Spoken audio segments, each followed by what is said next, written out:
Hello, and welcome to the Deep Dive, where we take a deeper look into characters, films, and themes. I'm writer-director Andrew Hata, and before we begin, please give a like and subscribe.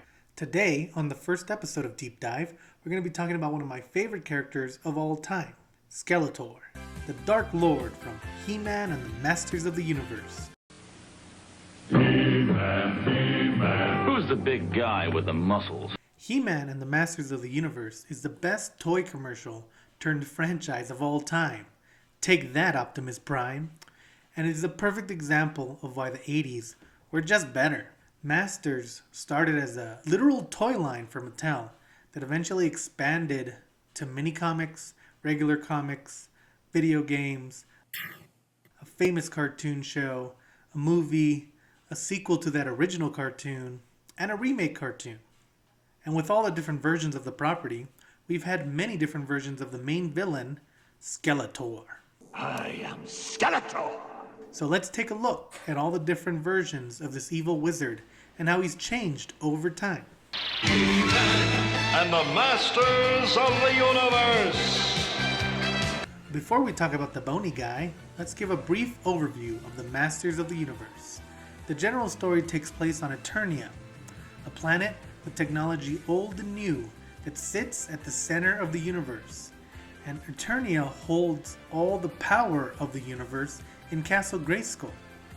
And that power can be harnessed into the Power Sword. Really using the words power and universe as much as possible.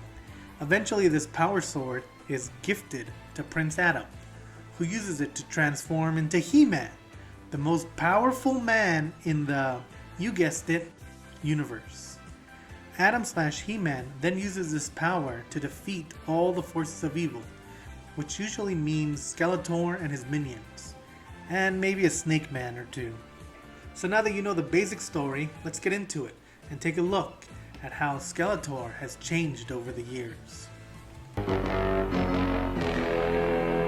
As I said earlier, the franchise literally started as a series of toys. When they were originally released, Mattel included a mini-comic with each toy to flesh out the world. These mini-comics introduced the basics of the story and the idea that the Power Sword is split into two sides, the light and the dark, and only when brought together can they harness the true power of the universe. Skeletor has one side and He-Man has the other. I'll let you guess who has which. Skeletor is hell-bent on bringing the two halves together and granting himself ultimate power. His backstory is that he came from a dimension filled with Skeletors, and he wants to open a door to that dimension and let those Skeletors in. This was quickly forgotten, but also hilarious to think about, just all these Skeletors waiting on the other side to come to Eternia, all dressed the same.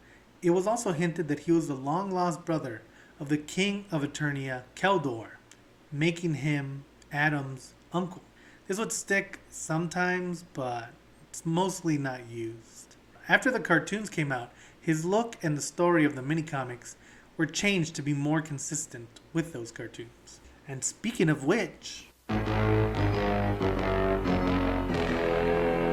the most famous version of Skeletor and what made him the true king of the meme was the 1981 Filmation cartoon.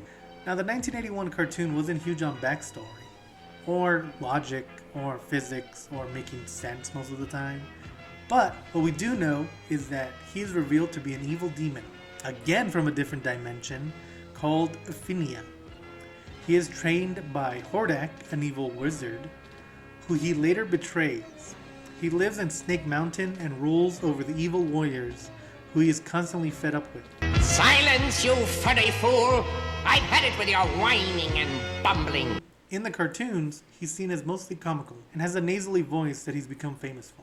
Back up, muscle boy! He also uses magic and gadgets to help his plans, and a lot of the times, an episode is just based on his quest to find some weapon or tool to help him take over.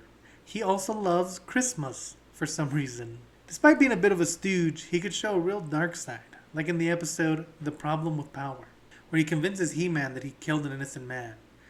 This is considered one of the best episodes, and he almost gets the Master of the Universe to quit his day job. Pretty dark stuff from a show that also features a bunch of little Skeletors fighting He-Man. This Skeletor is the definitive one. Here comes King Skeletor!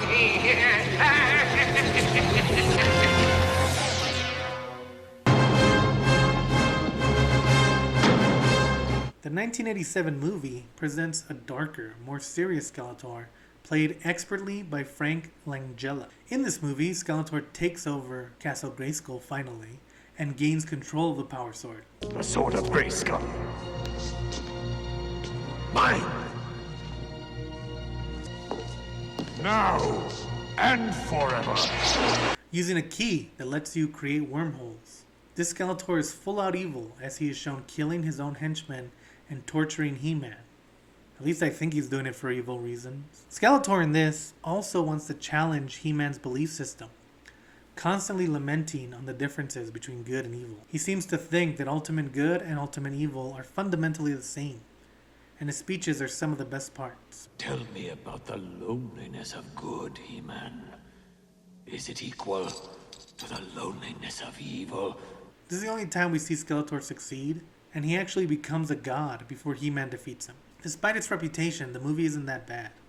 As long as He-Man and Skeletor are on screen, and as long as Gildor and Earth or any of the people from Earth aren't on the screen.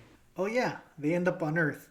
Did I forget to mention that? The whole movie is about He-Man and Skeletor, but they end up on Earth and they have to fight and everything. And Courtney Cox is there.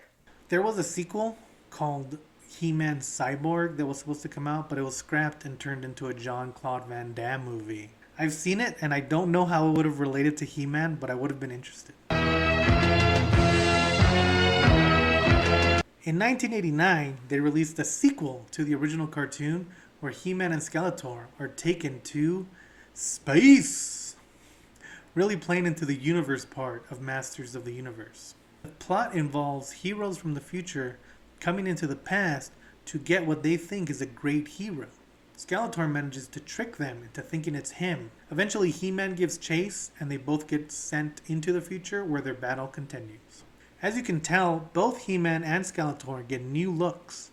While I do like He-Man wearing pants and his little ponytail, I'm not a huge fan of Skeletor's look. His buck teeth are weird, especially when you see him from the side. Who thought this was a good idea? Skeletor changes a few times during the course of the show. This Skeletor is portrayed as more cunning and dangerous than the previous version. He's much closer to the Joker, using schemes and plans instead of magic and gadgets. He's also way more conniving, and just seems more sadistic than the other cartoons. You don't breathe unless I tell you to. In fact, stop breathing. This is my least favorite one, but mostly because I never got into the cartoon. Maybe I'll go back and rewatch it. In 2002, Cartoon Network did a remake of the show.